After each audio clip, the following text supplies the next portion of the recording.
On va rester, tiens, justement, chez cette excellente maison d'édition qui s'appelle Futuropolis. Ça s'appelle Armen.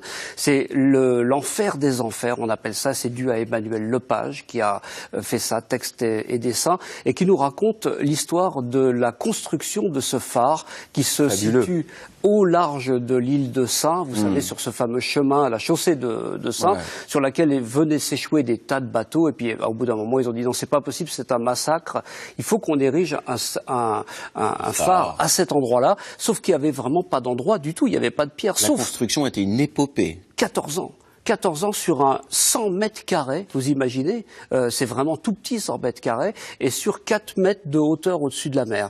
Et ils ont mis 14 ans à pouvoir commencer à accoster quelques heures par an au début, et puis petit à petit à construire ce phare. C'est fabuleux. Regardez les images aussi. Les images sont magnifiques, les planches sont vraiment superbes, et puis on comprend aussi la vie des gardiens. On pense aujourd'hui souvent aux gardiens des phares, et on oublie trop souvent ceux qui ont construit ces phares, qui guident les marins. C'est indispensable encore aujourd'hui. L'enfer, tout simplement, parce que les phares sont classés en 3 catégories. L'enfer, les plus isolés, les plus dangereux en pleine mer. Voilà. Les purgatoires, entre terre et mer, où c'est vivable. Et puis les paradis, qui sont les phares à terre. Armen est véritablement un enfer, encore aujourd'hui en plein hiver. Raconté par l'histoire, justement, d'un gardien de phare. Donc ça rejoint complètement ce que vous êtes en train de dire.